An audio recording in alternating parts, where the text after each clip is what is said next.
Hey, what's up? It's Tony. I hope you get some valuable information from the video that you see today so that you can increase the quality of your lifespan and your health span and enjoy this life.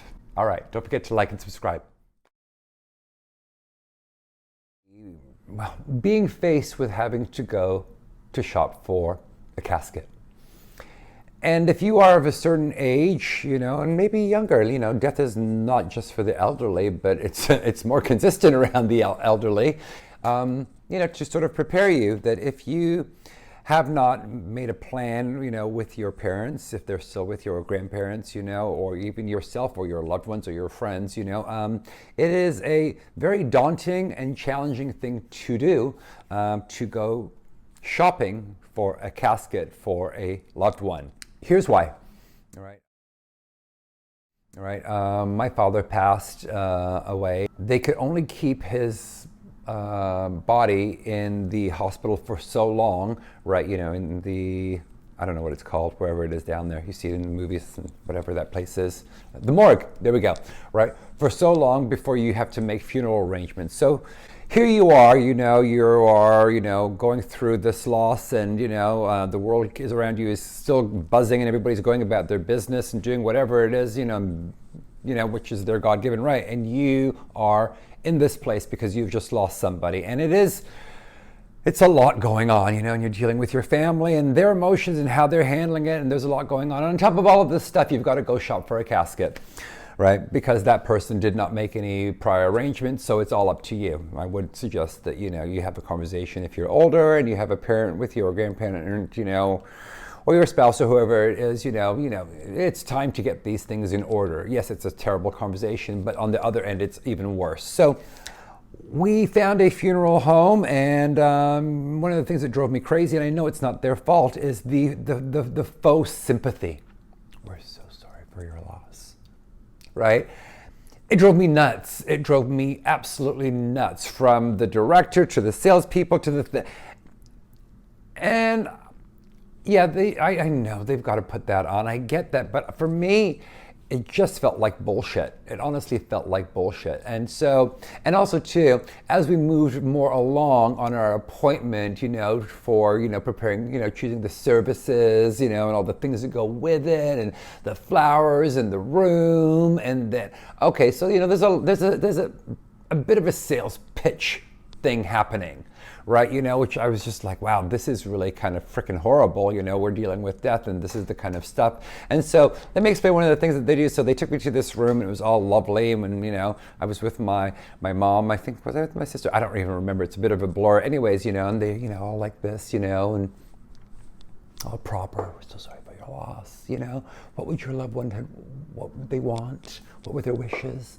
And I don't know. I think they're just vetting me to figure out, like, okay, they didn't make a plan. We're kind of out here just winging it. So now you've got us by the cojones, and so they're going in for the kill. And so they were supposed to prepare me for going into the room, the showroom, that has a wall full of coffins. Like there was like 4 here and 4 there and 4 over there, and in the center there was like a kiosk, and it had rosaries and Bibles and picture frames and candles and literally anything and everything to do with death and memorials and everything to go, like everything, right?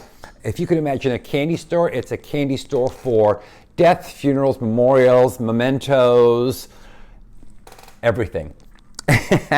And so you're in this room, and they're doing the, what would they have wanted? What would you like for them to be placed in for eternity? And let me tell you, walking into that room, I've never had to do this. It is quite jarring to be faced with the prospect of what do you choose for your person for the rest of eternity, which, by the way, I'd already told them that we're going to get him cremated, right? You know what I'm saying? So I don't know why we needed a coffin. Anyways, right? But it was for the viewing, because I think that if we had done the viewing on another day, it was a whole how many other thousands of dollars, and we decided, wait, no, we're going to do the viewing and the reception right? An after party, if you can call it an after party, in one day, because really it became a budget thing, right? So anyways, I digress.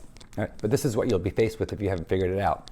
So you walk in and it just hit me. I'm just completely overwhelmed. Like, what do I do and how do I choose and where do we go? And I don't even remember who I was with, but they were just blank. And so you have to choose. And so they're guiding you. And let me tell you something about coffins. They're extraordinarily, extraordinarily expensive, right? We're talking, it can go into the tens of thousands of dollars, right? And it's like a car, right? There's a base model, and then it just goes up and up and up with all the added extras. The moon roof, the leather seats. Okay, it's the same thing with coffins, right? And caskets, right? So all the ones that are eye level, like they trick you in when you're in the grocery shopping, are all the ones, the brand name ones and the nicer ones, and then all the not so good ones are down there. Except, of course, if you're in the kids aisle at the store, that's where they have all the kids stuff that they see on TV. So, right? Anyways, it's all at eye level. And let me tell you, right? They're shiny and lacquered, and then you can choose handles, then you can choose the inner lining, and then you can either get polyester or silk, and then it's puffy and it's tufted like a couch, right? It just goes on and on and on and on. And the one that was in front of me, right, which was like this blue lacquered looking thing, was $15,000.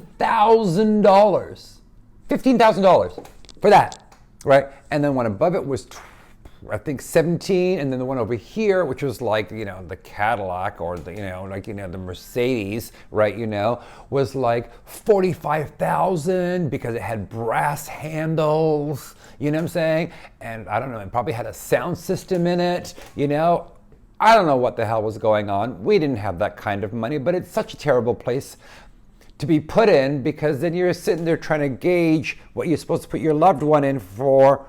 Well, even if it was only for a month before it went to the crematorium, but you just like, I don't want to cheap out, you know what I'm saying? Because there was a plywood, like it looked like plywood, like something that you would find like, not even IKEA, like less than IKEA, plywood for $7,000. I looked at that thing and I was like, I'm sorry, but this just is not, this is not acceptable.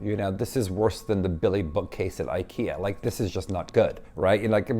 But they offer it, and some people want it, and I guess it would make sense if it's just going to be there and it's just going to be cremated anyways. So, but it's still, that little one down there, I think it was $7,000, maybe $5,000, which is ridiculous, right? I could have made it from Home Depot, right? Anyways, right? And then you're trying to figure that out and trying to have your budget and dealing with your emotions and what would they want. And then my mom, I think she was with me, I don't remember. She had to have been with me. She's just blank and she wants me to make the decisions. And it's just like, there's a lot going on and it's so unfair. And, we kind of need to do these things before, what I'm saying? What would you like to go? What's your choices? Get your will in order, because it's really painful and it's shocking. And, the person that you're dealing with, they're trying to upsell you and buy a rosary now and a picture frame and a Bible and a sign-in book and and everything is quadruple the cost if you were to buy it outside or on Amazon for that matter. And it's just like, you don't know what to do and you're trying to count money and it feels like a very terrible thing to be doing for the person that is departed. You're budgeting, but you're still here, you have bills to pay in reality, but it's just a lot, right? So I say this, right?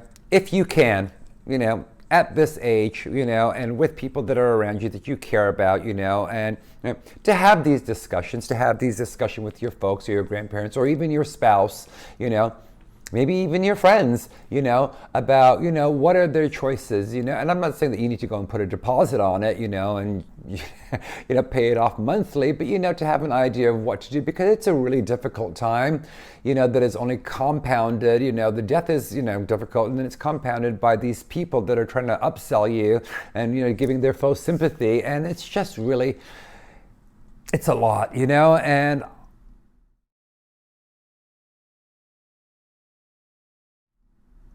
I wish it had been smoother so that I could have been more present with what was going on and been more supportive with my families than getting this very jarring experience. And I came to find out that she was supposed to warn me in advance that we're about to go into the showroom of caskets, you know, because some people faint. Right? But I got no warning. I don't know what happened that day, right? So, you know, it was a lot, and I would recommend that, you know, you have these discussions, you know, with the people that you care about, you know, for them, for their wishes, you know, for you. You know, it is a reality as we get older, you know, that these things are coming for us. I mean, you know, death is inevitable, you know, for all of us. We're not here for eternity, no matter how much we like to think that we are. So have a discussion.